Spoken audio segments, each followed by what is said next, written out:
Lalu bagaimana membaca langkah politik dari PDIP khususnya Hasto Kristianto pasca mendapat hadiah amnesti dari Presiden Prabowo Subianto? Kami membahasnya bersama dengan analis politik sekaligus Direktur Eksekutif Parameter Politik Mas Adi Praitno. Selamat petang Mas Adi.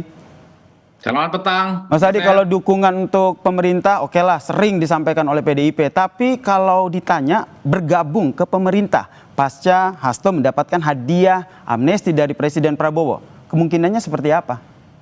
Kalau untuk saat ini saya termasuk yang tidak yakin bahwa PDIP itu akan bergabung dengan pemerintah, berkoalisi dengan Prabowo dengan cara misalnya ada kader-kader PDIP yang kemudian menjadi menteri. Saya tidak yakin dalam konteks itu. Yang ada saat ini adalah PDIP tetap menjaga jarak, berada di luar kekuasaan, tapi tidak menyebut dirinya sebagai oposisi, tapi menjadi mitra strategis dengan cara menjadi partai politik penyeimbang. Nah, ini yang menarik menurut saya ketika bicara tentang PDIP sebagai penyimbang, satu sisi akan mendukung secara penuh kebijakan-kebijakan politik strategis dari Prabowo, tapi PDIP juga berkomitmen dan berjanji.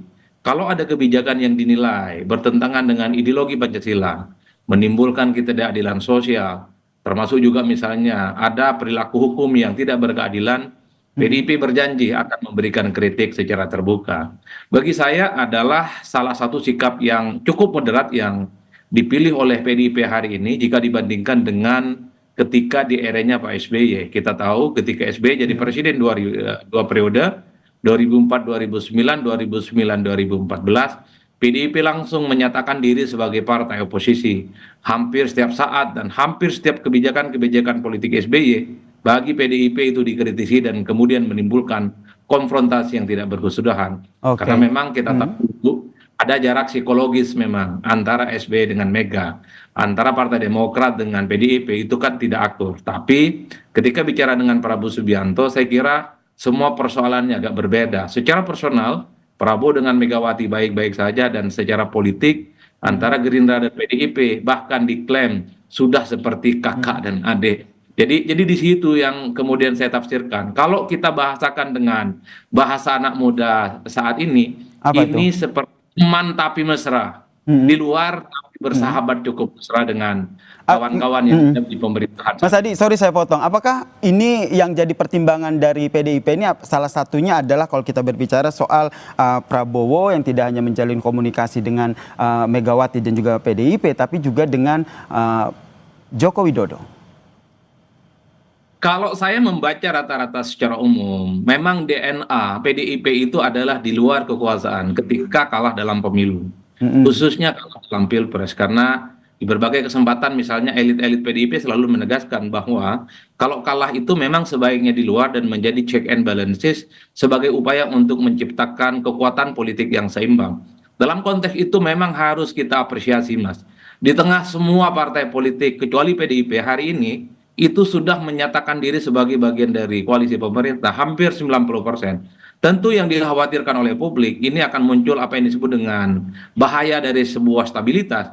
Karena kalau 100% bergabung dengan pemerintah, orang bertanya, kira-kira siapa nanti yang akan bersikap kritis, protes ketika ada kebijakan yang tidak pro rakyat. Makanya ada angin segar sebenarnya ketika PDIP memilih menjadi partai penyeimbang. Satu sisi berkomitmen siap bekerja sama dengan pemerintah, tapi kalau kemudian ada kebijakan yang tidak pro rakyat, PDIP berjanji akan memberikan satu serangan yang cukup tajam dan kritis. Saya kira itu adalah kabar baiknya. Itu dari PDIP menurut Anda. Kalau Mas Adi melihatnya dari Gerindra sendiri atau dari Prabowo-nya sendiri, pengennya, maunya itu PDIP gabung, masuk ke pemerintahan atau cukup dukung dari luar aja?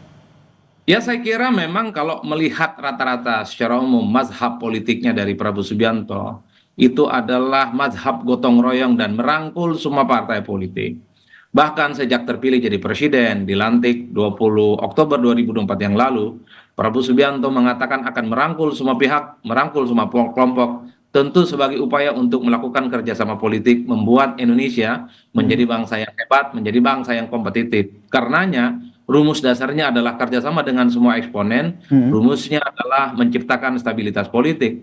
Tentu dari lubuk hati yang paling dalam, kekuasaan hari ini berharap juga PDIP sebagai partai pemenang pileg bergabung menjadi bagian di dalamnya, tentu untuk memperkuat bagaimana menghadapi persoalan-persoalan yang dihadapi. Tapi bagi saya, gabungnya PDIP ke pemerintahan Pak Prabowo itu hanya sebatas formalitas. Karena secara substansi kalau kita mau jujur, PDIP Oke. itu dalam banyak hal sudah tegak lurus dan mendukung penuh program-program strategis Pak Prabowo. Kenaikan PPN 12% didukung, Mm-mm. revisi Undang-Undang TNI didukung, soal program makan bergizi gratis didukung, soal sekolah rakyat didukung, dan Semuanya seterusnya didukung begitu ya Mas Adi ya? didukung secara total. Mm-mm. Nah, yang dikhawatirkan oleh publik adalah ketika PDIP bicara tentang menjadi partai penyimbang, justru sikapnya agak sedikit melunak, lebih banyak pro-nya kepada pemerintah dan kritisnya proporsinya lebih sedikit. Kenapa Itulah yang demikian Mas Adi? dikhawatirkan. Karena kalau kita lihat ini kan hadiah dari Prabowo ini kan nggak main-main begitu, amnesti loh ini untuk sekjennya, sekjen PDIP saat itu yaitu Hasto Kristianto. Tentu ada deal-dealan ataupun lobby-lobby yang lain yang dilakukan oleh Prabowo dan juga Megawati Soekarno Putri begitu. Ya, saya kira sifatnya sangat prediktif lah kalau ada asumsi-asumsi macam itu. Karena kalau kita mau jujur sebenarnya secara prinsip, kan ada sekitar 1.116 orang yang diberikan amnesti, salah satunya Hasto dan kemudian Pak Tom Lembong yang diberikan Abolisi. abolisi. Iya, tapi memang yang selalu menjadi pembicaraan itu soal Hasto dan Tom Lembong karena ada argumen politiknya sebagai upaya untuk menjalin kerjasama, menciptakan harmoni politik sehingga tidak ada gonjang-ganjing dan kegaduhan yang tidak berkesudahan. Karena harus kita akui, Mas, bahwa sepanjang peradilan Pak Hasto dan Tom Lembong itu kan terjadi huru-hara dan gontok-gontokan bahwa baik Pak Tom Lembong ataupun Hasto itu kan dinilai nuansa politiknya jauh lebih kentara dibandingkan dengan persoalan hukum, sehingga pemerintah saat ini dan pemerintahan sebelumnya itu dikritik sedang mentarget dan melakukan kriminalisasi. Jadi wajar kalau kemudian ketika muncul amnesti dan kemudian abolisi, ini dianggap sebagai kado indah bagi PDIP dan kado indah bagi Tom Lembong dan para pendukungnya Oke, yang kado indah buat PDIP begitu ya amnesti ini. Kalau lihat dari PDIP, kemudian dari Prabowo, termasuk Gerindra. Kalau Mas Adi sendiri melihat partai-partai pendukung Prabowo sendiri melihatnya seperti apa? Sebagai sebuah ancamankah kalau PDIP gabung ke pemerintahan atau sebagai sebuah ini makin solid dong kita? kalau mau jujur sebenarnya secara alamiah menambah orang baru, menambah partai baru yang tidak berkoalisi dari awal ini tentu akan menimbulkan gejolak, tapi pasti tidak akan ditampilkan. Karena orang-orang baru ini adalah orang-orang yang saya kira memang akan semakin banyak menempatkan posisi-posisi strategis nantinya di pemerintahan. Apalagi yang diajak itu adalah orang kaya seperti PDIP. Apalagi yang diajak itu adalah partai besar yang saya kira memang daya tawar politiknya pasti di atas Oke. rata-rata. Dibandingkan dengan partai yang lain, harus diakui partai sebesar PDIP sebagai partai pemenang pileg, kalau masuk menjadi bagian kekuasaan di dalamnya, tentu itu dikhawatirkan akan membuat partai-partai yang kecil, Baik. partai-partai yang lain yang sejak lama bersama dengan pemerintah, daya bergennya tidak terlampau kuat. Untuk apa Oke. bergen dengan yang lain kalau PDIP sudah bisa diajak bekerja sama dari dalam?